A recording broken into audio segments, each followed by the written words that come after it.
This is Atomic Biscuits, and I'm your host, BACFA.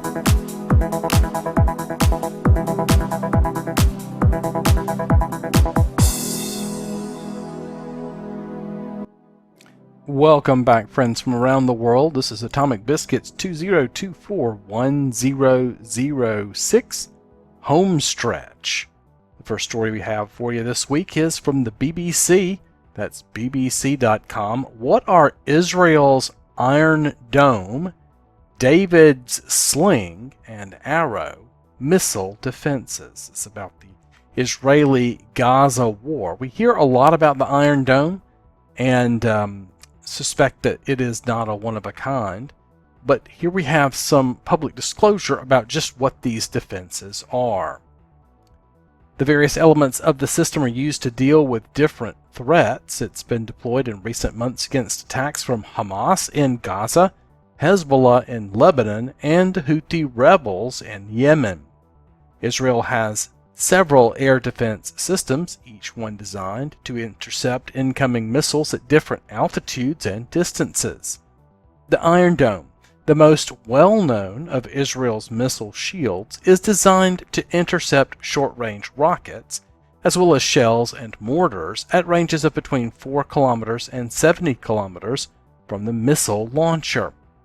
David's Sling is meant to destroy longer-range rockets, cruise missiles, and medium-range or long-range ballistic missiles from a distance of up to 300 kilometers. The Arrow 2 and Arrow 3 systems defend against medium-range and long-range ballistic missiles when they are anywhere up to 2,400 kilometers away. It is thought that Israel used all its missile defense systems to counter Iran's latest attack on Tuesday, which involved around 180 missiles, some of which struck Israeli territory. Iran's Islamic Revolutionary Guard Corps, the IRGC, said that 90% of its projectiles had hit their targets. Israel said most were intercepted. It is the second attack by Iran this year after it fired hundreds of missiles and drones at Israel in April. How does the Iron Dome work? Well, the Iron Dome has become the most combat-tested air defense system in the world because of the number of missiles in recent years fired into Israel by Hamas and other militant groups from Gaza and by Hezbollah from Lebanon. There are Iron Dome batteries sited across Israel. Every battery comprises 3 or 4 launchers, each containing 20 interceptor missiles. Iron Dome detects and tracks incoming rockets with radar and calculates which ones are likely to fall on populated areas. It then fires missiles at these rockets while the others are left to fall on open ground. The Israel Defense Forces, the IDF, has previously claimed that Iron Dome destroys 90% of the rockets it targets. Its Tamir missiles are thought to cost about $50,000 each. The system was developed after the 2006 summer war between Israel and Hezbollah. The Lebanon-based armed group fired nearly 4,000 rockets into Israel, causing huge damage and killing dozens of citizens. Designed by Israeli firms Rafael Advanced Defense Systems and Israel Aerospace Industries with some U.S. support, Iron Dome was deployed in 2011. It was first used in combat that year, intercepting a rocket fired from Gaza. Since October 2023, Iron Dome missiles have intercepted tens of thousands of rockets fired by Hamas and other militant groups from Gaza. So how does the David's Sling work? David's Sling, called Magic Wand in Hebrew, can intercept missiles up to 300 kilometers away. Jointly developed by Rafael Advanced Defense Systems of Israel and Raytheon of the U.S., it started operating in 2017.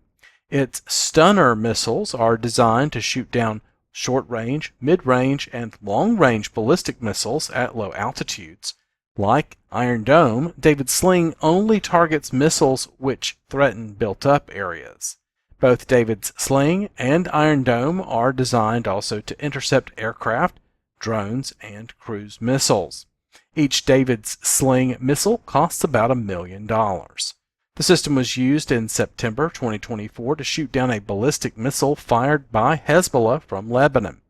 The IDF said this was an Iranian-made Qadir-1, a medium-range ballistic missile that can carry a warhead of between 700 and 1,000 kilograms. Hezbollah said the missile was aimed at the headquarters of Mossad in Tel Aviv, but the IDF said it was heading toward a residential area. David's sling was also used in May 2023 when Palestinian Islamic Jihad, a militant group in Gaza, launched over 1,100 missiles at Israel. Israel says it shot down 96% of the rockets, which posed a threat. How do Arrow 2 and Arrow 3 work? Arrow 2 is designed to destroy short-range and medium-range ballistic missiles while they are flying through the upper atmosphere, about 50 kilometers above the Earth. Work started on the system after the first Gulf War in 1991 when Iraq fired dozens of Soviet-made Scud missiles into Israel. It entered service in 2000. It can detect missiles from 500 kilometers away. It intercepts them at comparatively short range, at distances of up to 100 kilometers from the launch site. Its missiles travel at 9 times the speed of sound, and it can fire up to 14 targets at once. Arrow 2 was reportedly used in combat for the first time in 2017 to shoot down a Syrian surface-to-air missile.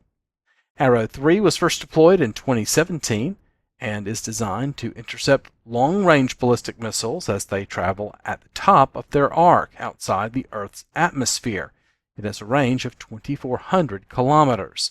It was first used in combat in 2023 to intercept a ballistic missile which the Houthi rebels in Yemen fired at the coastal city of Eilat in southern Israel. The system was developed by state-owned Israel Aerospace Industries with help from the U.S. company Boeing. That summary with some graphics and stuff is over at bbc.com. And I think it will be interesting to note how that system there in Israel is emulated in other parts of the world in order to defend other territory. The next story we have is from the Daily Caller. That's dailycaller.com. CBS debate moderator's immigration fact check against Vance has more holes than Swiss cheese, experts say. Of course, it was a big news item this past week about the one and only vice presidential debate, which occurred live for Americans to watch if they could find a way to stream it, since no one's really watching television anymore. CBS News debate moderator Margaret Brennan hammered Senator J.D. Vance with a fact check, suggesting that foreign nationals on temporary protected status, that's TPS, are here legally, yet experts say that the moderator's take doesn't hold water. During the vice presidential debate night, Brennan appeared to break a rule previously set by CBS that moderators would not fact-check candidates, responded to Vance by appearing to suggest that those on TPS have legal status in the country, and those who enter through the CBP One app also have a similar status. However, immigration experts that spoke with the Daily Caller News Foundation say Brennan's fact check was incorrect, noting that those who obtain TPS are not automatically granted legal status, and inadmissible foreign nationals enter the U.S. via the CBP One app daily. CBS moderator Margaret Brennan was wrong in her fact check regarding Haitian migrants. Julie Kirchner, executive director of the Federation for American Immigration Reform, or FAIR, said to the Daily Caller, adding that most Haitian migrants who have entered the United States in the past 4 years have no legal status. Haitians who enter the country illegally and then obtain temporary protected status are shielded from deportation, but receiving temporary protected status does not confer legal status. Kirchner, who previously worked in both Customs and Border Protection, the CBP, and U.S. Citizenship and Immigration Services, the USCIS, explained that migrants who are actually in the U.S. legally would not need to be shielded from deportation to begin with, and being granted parole into the United States is not a lawful form of admission into the country. Finally, Haitians who cross the southern border illegally and claim asylum do not have and will not get legal status until their application for asylum is actually approved, which usually takes years and, as the data show, happen in less than 5% of cases, she said. Brennan's exchange with Vance occurred after the senator had mentioned Springfield, Ohio, amid a larger point about the issues of illegal immigration and the effects mass immigration have on smaller cities like Springfield. Springfield has remained in the national news following allegations that Haitian migrants in the town had been spotting butchering a pet animal for consumption. While those claims appear to have been without merit, the ensuing controversy has highlighted what locals say is a legitimate issue: mass migration into a town that does not have the infrastructure to withstand such a large influx of new residents. Just to clarify for our viewers, Springfield, Ohio does have a large number of Haitian migrants who have legal status, temporary protected status, Brennan said during the debate after Vance made a comment about illegal immigration and the issues that smaller cities like Springfield, Ohio are dealing with in the wake of mass migration. Vance immediately shot back with a response about the process involved with the CBP One app, which is an initiative that allows a large number of foreign nationals to apply daily for asylum. But Margaret, the rules were that you guys weren't going to fact check, and since you're fact checking me, I think it's important to say what's actually going on, the senator said. So there's an application called the CBP One app where you can go on as an illegal migrant, apply for asylum or apply for parole and be granted legal status at the wave of a Kamala Harris open border wand. That is not a person coming in applying for a green card and waiting 10 years, he said, before being interrupted by Brennan. Thank you, Senator, for describing the legal process, the CBS host said, eventually muting Vance's mic as he tried to continue on with this point. However, being granted temporary protected status, TPS, does not automatically mean you're given legal status in the country, and those who are paroled into the country via the CBP One app are largely inadmissible to begin with, according to immigration experts. Art Arthur, a resident fellow at the Center for Immigration Studies, likened those who enter via the CBP One app as very similar to anyone who would land at an international airport with no passport or visa. All those people who make appointments with the CBP One app have no right to be in the United States, Arthur said to the Daily Caller. They are essentially here illegally. They have no visas. They have no right to enter, yet they were paroled into the United States. You can't be paroled into the United States if you're admissible. You can only be paroled in the United States if you're inadmissible, he continued. CBP announced the creation of the CBP One app in October of 2020, with the Biden-Harris administration expanding its use in January of 2023. The app permits migrants to schedule appointments in order to obtain exemptions at ports of entry and enables Cuban, Haitian, Nicaraguan, and Venezuelan nationals to submit biometric data to federal immigration authorities in order to apply for travel authorization and obtain parole. The Biden-Harris administration is allowing 1,400 foreign nationals into the country daily through the CBP One app, according to Arthur. More than 95% of people who use the app end up getting released into the United States on parole and are then placed into removal proceedings. If you're placed into removal proceedings with a notice to appear, you're here illegally. That is the allegation that the government is making. You are removable from the United States, Arthur said. Brennan was just wrong. Roughly 2.5% of the Haitian population has entered the United States since January of 2023, according to Arthur. The city manager of Springfield delivered a letter in July to Senators Sherrod Brown of Ohio and Tim Scott of South Carolina that pled for federal assistance. As many as 20,000 Haitian nationals have settled into the town in the last 4 years alone, resulting in a housing crisis that will leave Springfield unable to meet its housing needs unless help is provided, according to the manager's letter. With so many Haitian nationals in Springfield, it's not entirely known how many more are on TPS or who may have entered the United States via other means, according to Matt O'Brien, the investigations director for the Immigration Reform Law Institute. It's unclear whether the majority of recent cohort of Haitians in Springfield was given TPS, was granted parole, or was just waived into the United States in violation of the Immigration and Nationality Act and given a notice to appear in immigration court years from now, O'Brien stated to the Daily Caller. TPS demonstrates everything that's wrong with our immigration system, he added.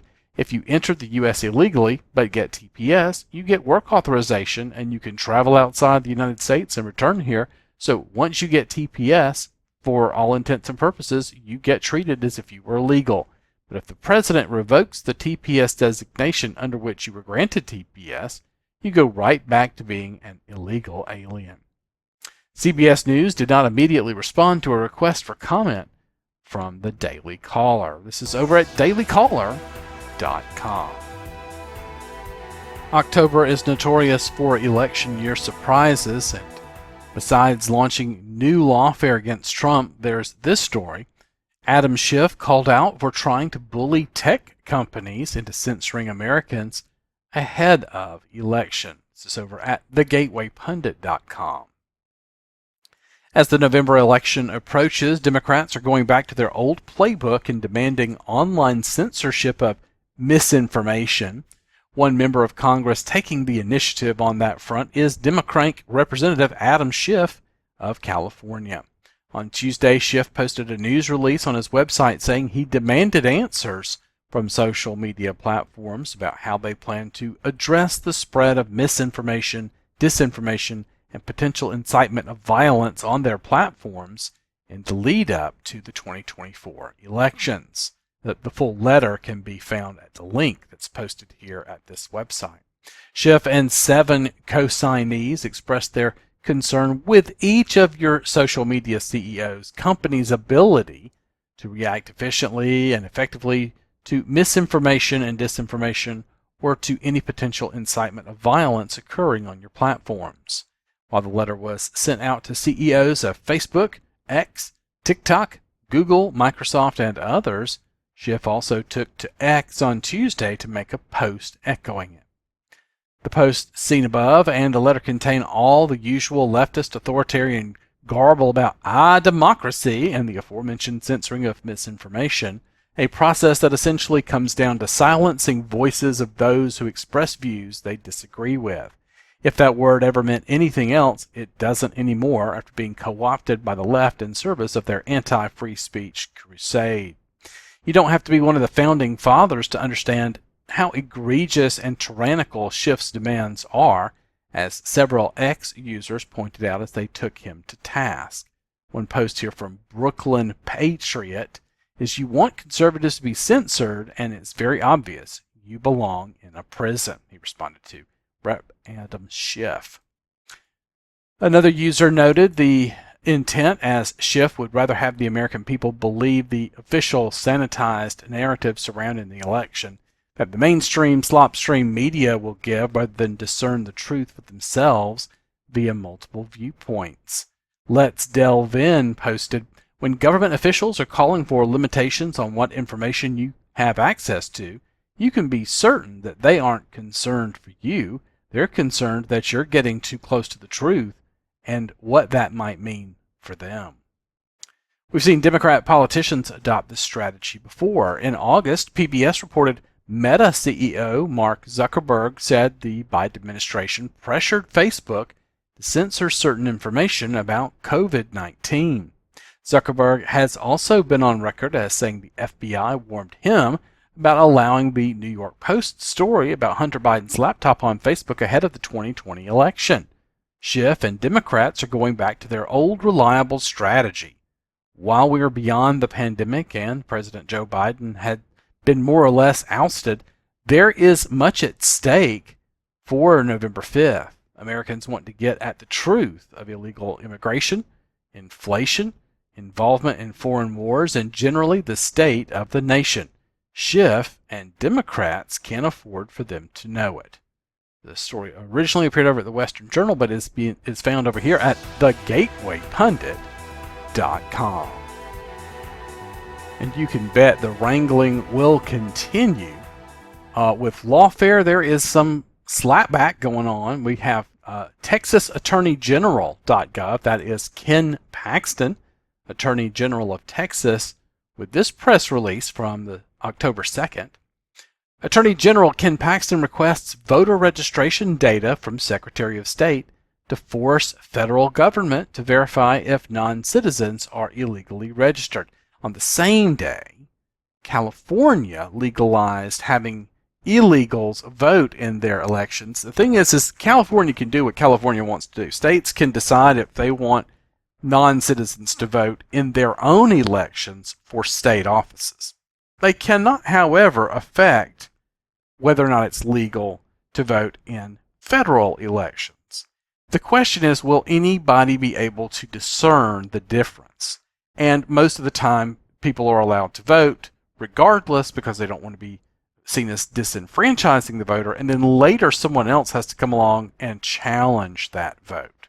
So they're going to let them do it, but they're going to need to be watchdogs culling some of this junk out of the elections. Anyway, Texas is trying to get ahead of this, and the Attorney General there is trying to get the data to make it happen sooner. Texas Attorney General Ken Paxton sent a letter to Texas Secretary of State Jane Nelson, formally requesting the records of every registered voter without a state of Texas issued driver's license or ID card in order to facilitate efforts to stop non-citizen voting and investigate potential voter fraud. On September 18th, Attorney General Paxton urged Secretary Nelson to request data from the federal government that would enable Texas to determine the citizenship status of certain registered voters for whom the state cannot verify eligibility to vote. The Secretary of State's office ultimately sent a request to federal government that allows for excessive delays, potentially preventing Texas from receiving this critical information before the election.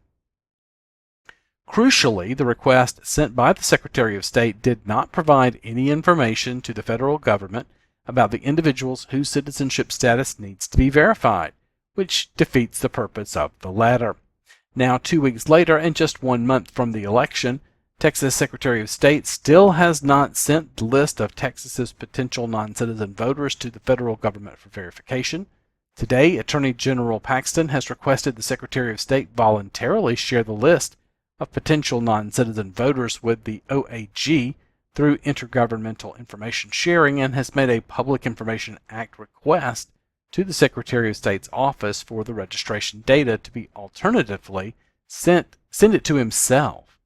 The letter to the Secretary of State reads, "As our offices continue our cooperative efforts on the critical issue of election integrity, my office has identified information maintained by the Secretary of State that will facilitate our efforts to prevent non-U.S. citizens from casting illegal votes in Texas elections and to investigate potential voter fraud. To that end, I formally request that you provide to my office each record in the statewide voter registration database, TEAM, for which the Secretary of State does not have a state of Texas issued driver's license or ID card number for that individual.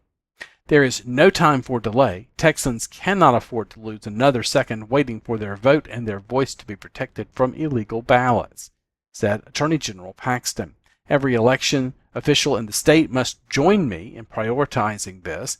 Our state and our country are counting on you to do everything possible to expedite transparency and accountability to secure our elections and make sure non-citizens do not illegally vote." There's a link to the original letter here over at TexasAttorneyGeneral.gov. It's been a busy week in cybersecurity, lots of hacking news and things going on.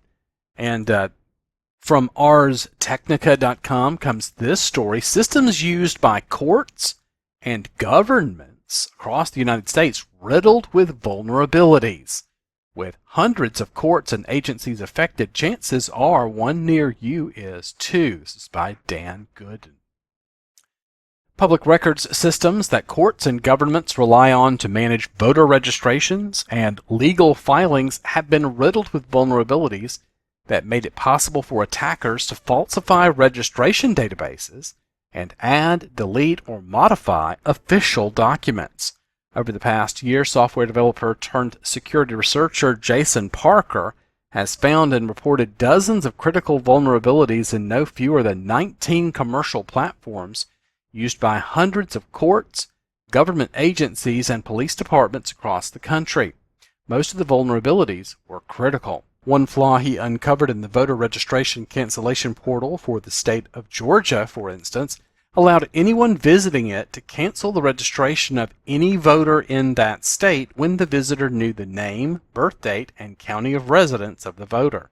In another case, document management systems used in local courthouses across the country contained multiple flaws that allowed unauthorized people to access sensitive filings, such as psychiatric evaluations that were under seal.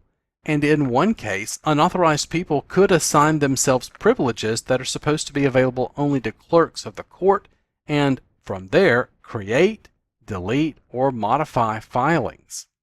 It's hard to overstate the critical role these systems play in the administration of justice, voting rights, and other integral government functions. The number of vulnerabilities, mostly stemming from weak permission controls, poor validation of user inputs, and faulty authentication processes, demonstrate a lack of due care in ensuring the trustworthiness of the systems millions of citizens rely on every day. These platforms are supposed to ensure transparency and fairness, but are failing at the most fundamental level of cybersecurity, Parker wrote recently in a post he penned in an attempt to raise awareness.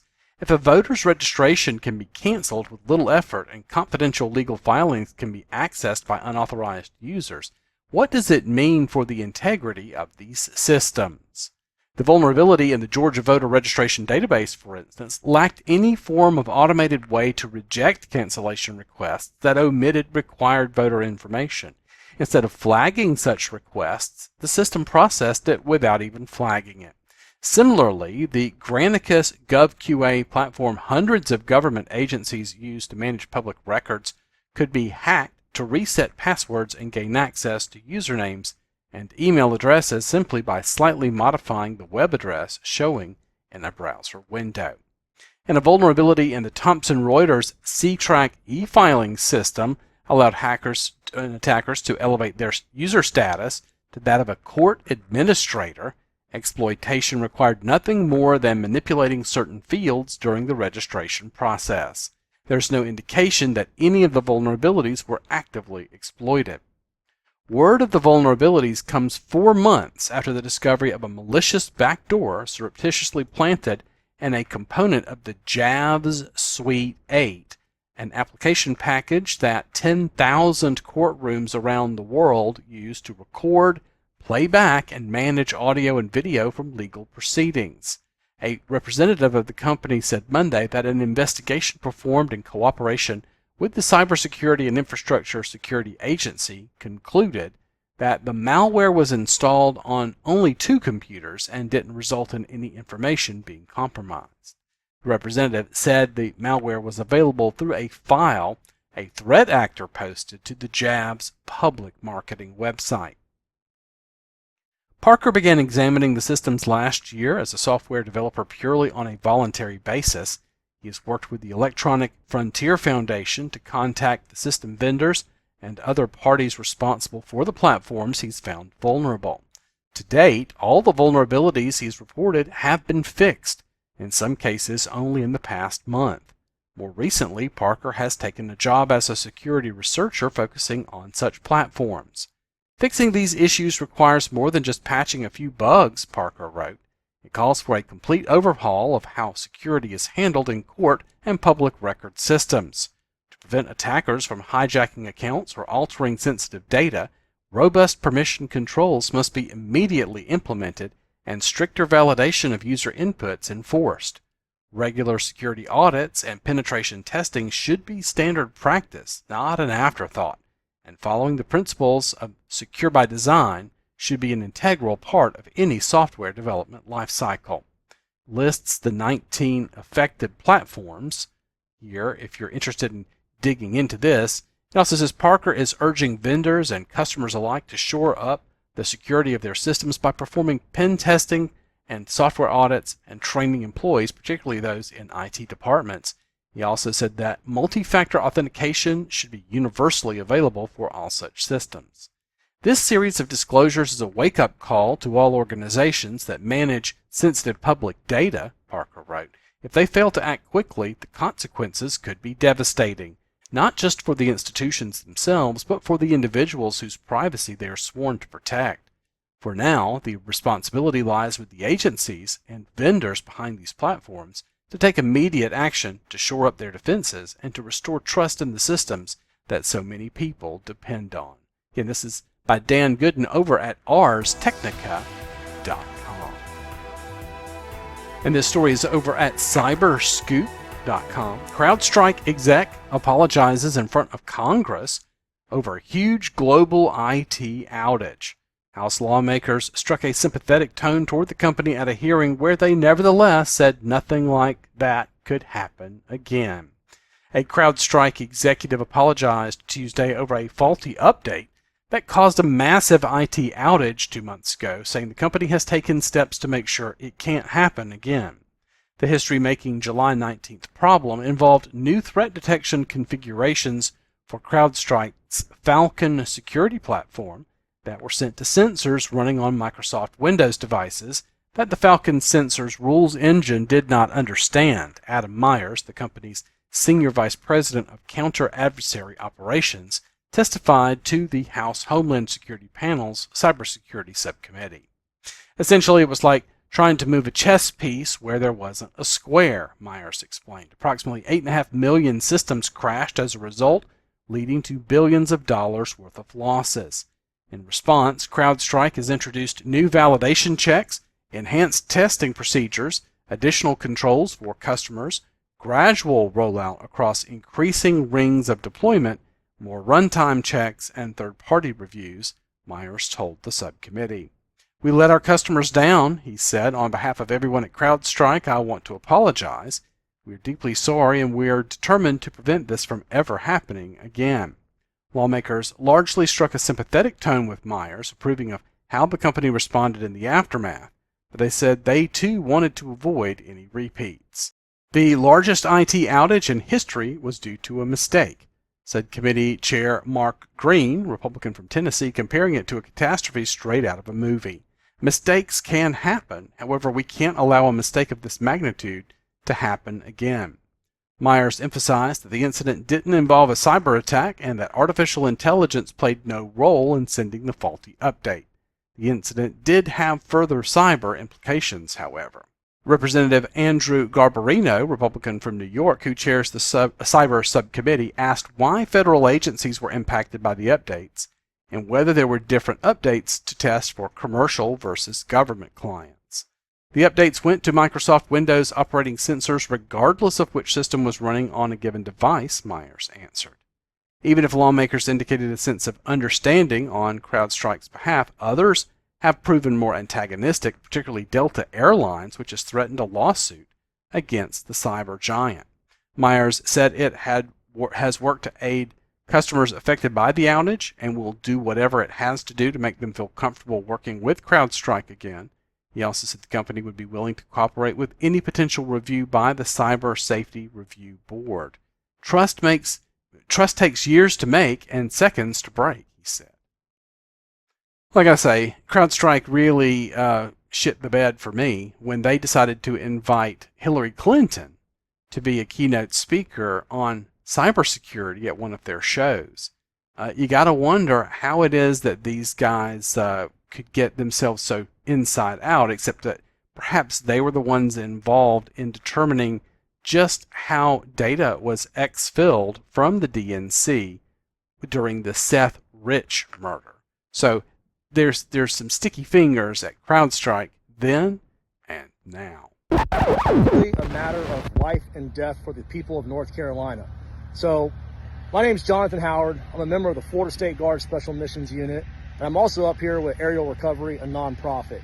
I came up here on Sunday with Aerial Recovery before we even got activated. We flew up here, and then we got activated, which is great. I had my team up here working as well. Here's the problem. I'm going to tell you everything that's happening from the ground, what I'm actually seeing, because what they're telling you is complete bullshit on the news, and these politicians don't have a fucking clue, and they're lying. I'll say this now, I'll say it at the end of the video. The only thing I need from this video is helicopters. If I have helicopters, I can save lives. Without helicopters, I can't reach these people. It doesn't matter how many chainsaws and trucks I got, I can't get to them. They're 10 miles in, 20 miles, 40 miles in the mountains. There's no way to get with them or even communicate with them. I am literally flying around in a civilian helicopter looking for SOS messages carved in the mud or painted on the ground, and we're dropping down and saving them. What got me fired up about this was yesterday, me and my team did the rescue of that 11-day-old baby. And all these government officials and social media, they're showing that video, that pictures and video of that rescue, and claiming that like they have some like government helped with that. And I mean, even USA, I think it was USA Today, wrote an article about it saying it was a Florida National Guard that went and got it, like with a helicopter. No, it was me, my buddy Charlie, and a civilian named Zeb with his own personal helicopter out of Wilmington, North Carolina. Like without that civilian, that baby would be dead. And the old lady we went and rescued after that, she'd be dead too because she had 1 day left of oxygen. No one was going to go get them. I will tell you, when we go up in the air, I probably see 40 civilian helicopters, and I might see 2 Blackhawks, National Guard, military, whatever they are. That's it. No one's out there doing rescues. I have my entire team up here from Florida right now, and they have no ability to go rescue these people other than what they can drive to. And the people that are in dire need, they're out in the mountains. They are completely cut off. Now, I will say, I spoke to my congresswoman down in Florida, and she's a badass, and she made a bunch of phone calls, and now we got 2 contracted 60s coming up here tomorrow, which is great. I love that, but like, I still don't understand why we don't have more helicopters. Like, we'll get a lot of work done with that, but there's no military, no one's doing nothing. It blows my mind. And they're not even allowing people to see what's really going on. One of our friends yesterday, they were actually escorting CNN down at Lake Lure, and they wouldn't even let CNN, the sheriff department would not let them go videotape the bad areas, how destructive it is. I don't know why they don't want to show you all that, but I mean, it is bad. Virginia School Board ordered to pay $575,000 to teacher fired over pronoun dispute. That's the story over at OANN.com. That's One American News. A former high school French teacher who previously was fired for refusing to acknowledge the preferred pronouns of a student who identified as transgender has now received a settlement of $575,000 from the Virginia School Board after a conservative advocacy group fought for him.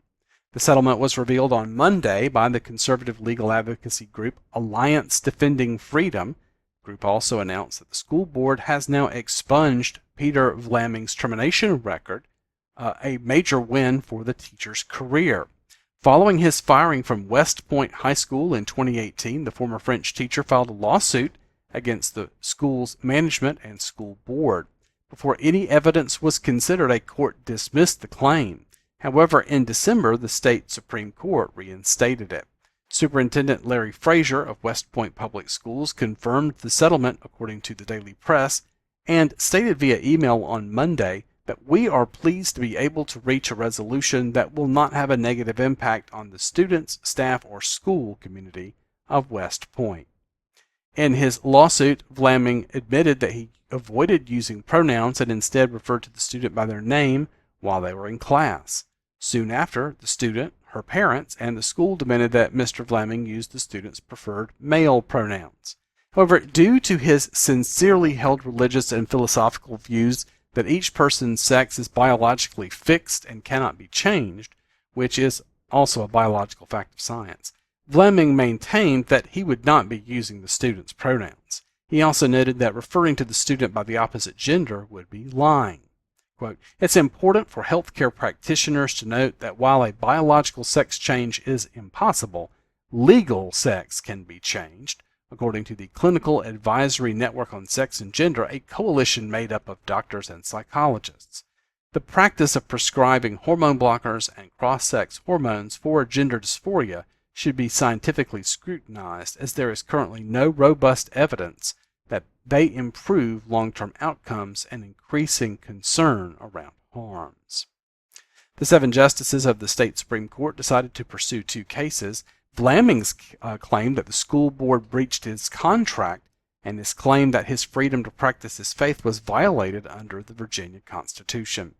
3 justices dissented from the majority, arguing that it was too broad to grant him the right to exercise his right to free exercise of religion, and that it establishes a sweeping super scrutiny standard, while the potential to shield any person's objection to practice any policy or law by claiming a religious justification for their failure to follow either. Quote, I was wrongfully fired for my teaching job because of my religious beliefs, and it put me on a collision course with the school administrators who mandated that teachers ascribe to only one perspective on gender identity, their preferred view, Vlaming asserted in a news release. I loved teaching French and gracefully tried to accommodate every student in my class, but I couldn't say something that directly violated my conscience. That story is over at OANN, One America News Network, OANN.com. David Blackman posted this at the Daily Caller this week. Bureaucrats worry democracy will get in the way of climate agenda. I have frequently written over the last several years that the agenda of the climate alarm lobby in the Western world is not consistent with the maintenance of democratic forms of government. Governments maintained by free elections, the free flow of communication, and other democratic institutions are not able to engage in the kind of long-term central planning exercises required to force a transition from one form of energy and transportation systems to completely different ones. Why? Because once the negative impacts of vastly higher prices for all forms of energy begin to impact the masses in such democratic societies are going to rebel, first at the ballot box, and if that's not allowed by the elites to work, then by more aggressive means. This is not a problem for authoritarian or totalitarian forms of government like those in Saudi Arabia, China, and Russia, where long-term central planning projects invoking government control of the means of production is a long ingrained way of life. If the people revolt, then the crackdowns are bound to come. This societal dynamic is a simple reality of life that pushes of the climate alarm narrative and forced energy transition in Western societies have been loath to admit. But in recent days, 2 key figures have pushed the climate alarm narrative, and both the United States and Canada have agreed with my thesis in public remarks. In doing so, they are uttering the quiet part about the real agenda of climate alarmism out loud.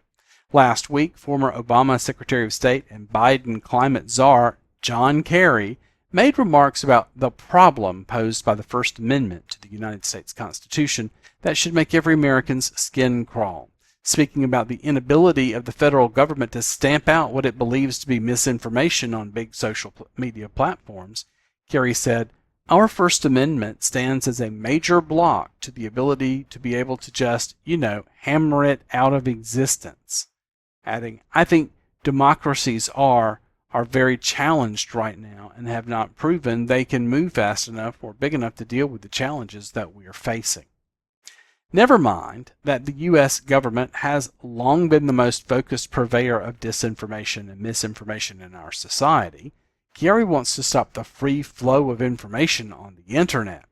The most obvious targets are Elon Musk and X, which is essentially the only big social media platform that does not willingly submit to the government demands for censoring speech. Kerry's desired solution is for Democrats to win the ground, win the right to govern by hopefully having, winning enough votes that you're free to be able to implement change. The change desired by Kerry and Vice President Kamala Harris and other prominent Democrats is to obtain enough power in Congress and the presidency to revoke the Senate filibuster, pack the Supreme Court, enact the economically ruinous Green New Deal, and do it all before the public has any opportunity to rebel. Not to be outdone by Kerry, Deputy Prime Minister Chrystia Freeland of Canada, who is a longtime member of the Board of Trustees of the World Economic Forum, was quoted Monday as saying, "Our shrinking glaciers and our warming oceans are asking us wordlessly but emphatically if democratic societies can rise to the existential challenge of climate change." It should come as no surprise to anyone that the central governments of both Canada and the United States have moved in increasingly authoritarian directions under their current leadership, both of which have used the climate alarm narrative as justification. This move was widely predicted once the utility of the COVID-19 pandemic to rationalize government censorship and restrictions of individual liberties began to fade in 2021. Frustrated by their perceived need to move even faster to restrict freedoms and destroy democratic levers of public response to their actions, these zealots are now discarding their soft talking points in favor of more aggressive messaging. This new willingness to say the quiet part out loud should truly alarm anyone who values their freedoms. Again, this is over at dailycaller.com. It looks like Breitbart landed an exclusive story with Thomas Massie, who warned that the Department of Justice needs to stop interfering with the IG's January 6th report. That is the Investigator General. Attorney General Merrick Garland will face consequences if the Department of Justice is found to have interfered with the release of its Investigator General's report on DOJ's activities on January 6th. A letter led Wednesday by Representative Thomas Massie, Republican from Kentucky, said. Massie's letter, signed by 10 members of the House Judiciary Committee, follows testimony by the DOJ's Inspector General suggesting that the FBI had confidential human sources on the Capitol grounds that day and that the DOJ may be slow-walking the release of its final report on the matter.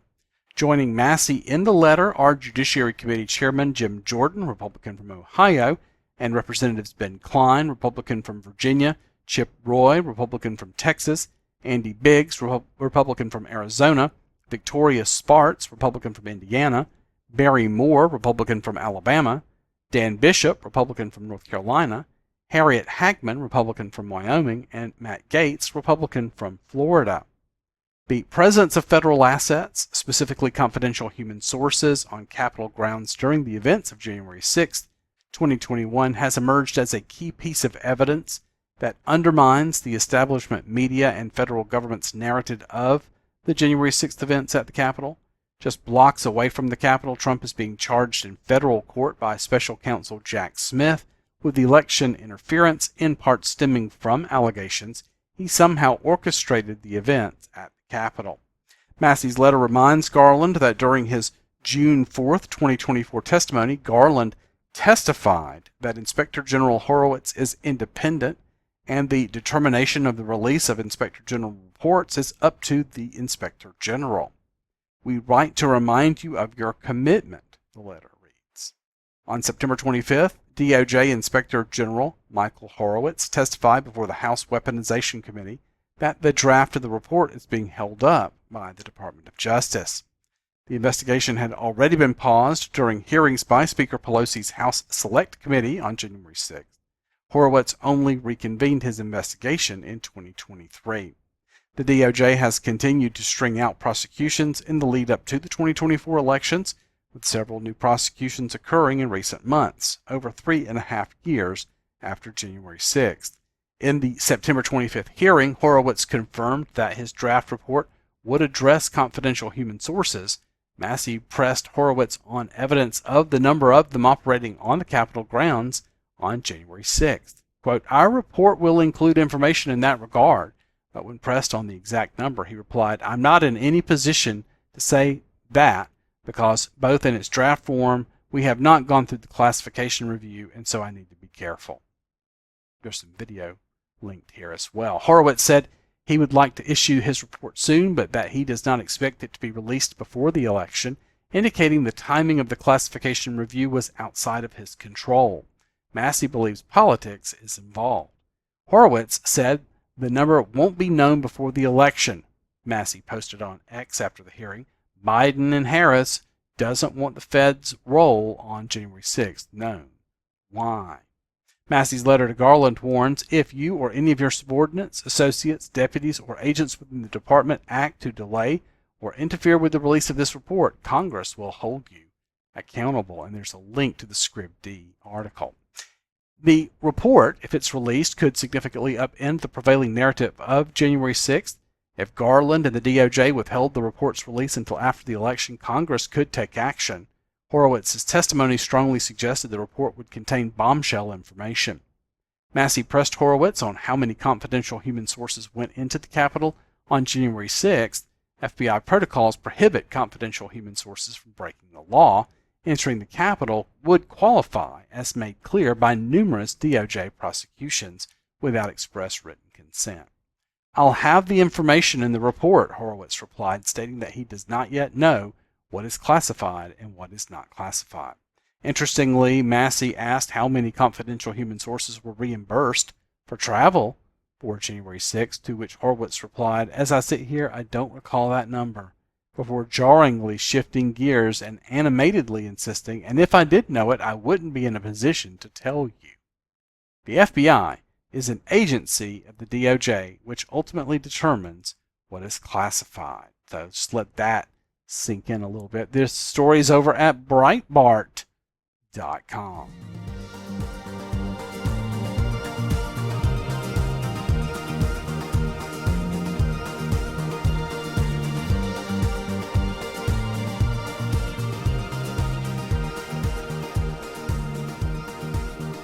To wrap things up this week, I thought I would share this story over at theblaze.com. Blaze Media says, Why Slaveholders Restricted Free Speech. It's an opinion piece by Jonathan White. Slaveholders believed that open debate about slavery caused insurrections. If they could silence the Republican Party, they thought they could eliminate the danger. And Abraham Lincoln disagreed. In the years before the Civil War, slaveholders were the greatest threat to free speech in the United States.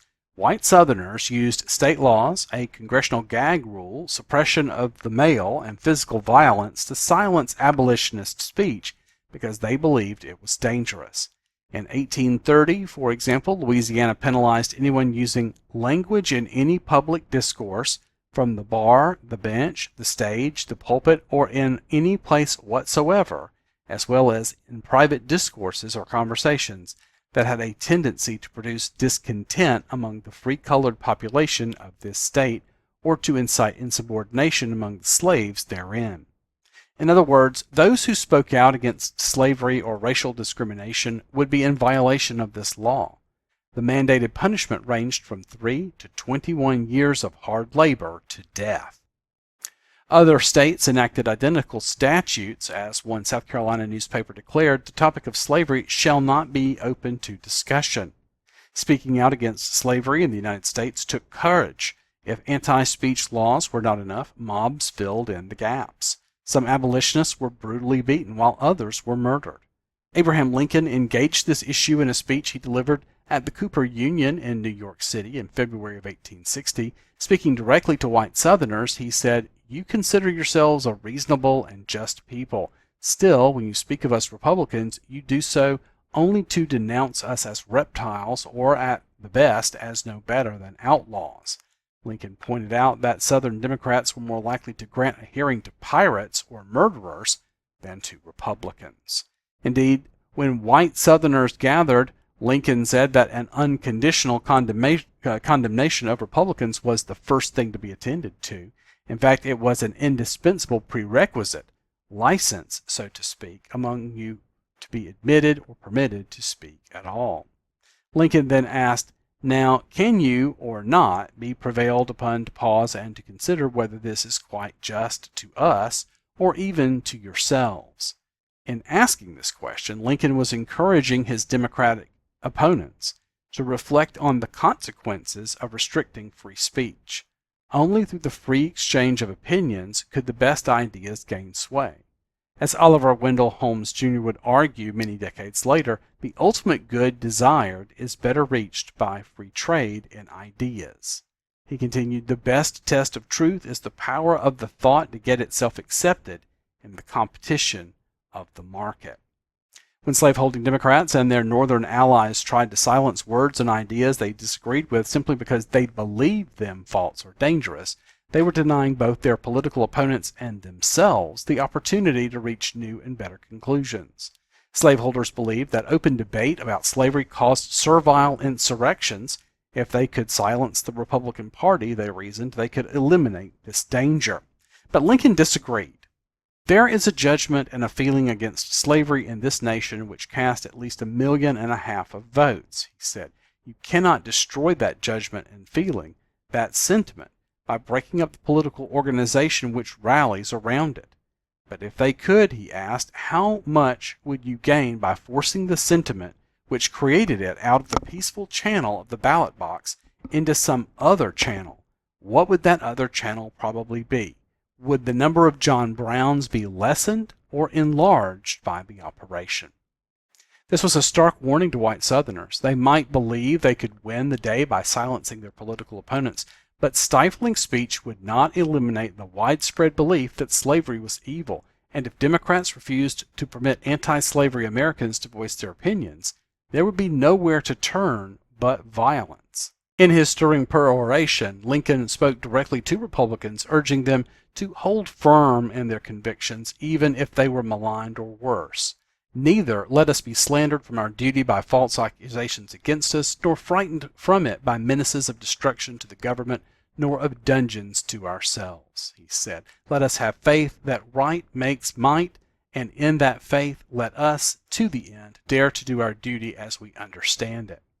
In this closing line, Lincoln inverted the typical aphorism, "might makes right." He wanted his fellow Republicans to believe their ideas were persuasive and that they could carry a presidential election if they would only stand up and make the case for their positions. Well-reasoned arguments, in short, could create political majorities that would pursue justice. Abraham Lincoln offers lessons that are as true today as they were in 1860. If democracy in the United States is to flourish, we must foster habits of mind among our citizens that promote the free exchange of ideas. And that's over at theblaze.com. I would encourage you to dig in to some of this. There's some thought-provoking commentary that is applicable today. There is much to be learned from crossing swords and defending your position and being able to reason out with others why a certain path is the right way to go. Well, that's all the time that we have for this episode of Atomic Biscuits. I hope that your weather is fine where you are as the seasons begin to change around the globe and clocks begin to change and things begin to change towards the holidays. It is a crazy season for many of us. Those of us who were impacted by weather this week are picking up the pieces.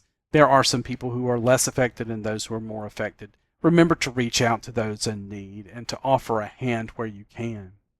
For those of us who are fortunate enough to escape the worst of it, we will be busy helping our neighbors. That's how we build strong families and strong communities and become strong ourselves. It doesn't matter what our political divide, we can be human to each other, and that's how we earn respect and rapport with those who might otherwise disagree with us. Have a great week, and I'll see you on the next episode of Atomic Biscuits. So long. Thanks for joining us for Atomic Biscuits. Tune in again next week for more news and music.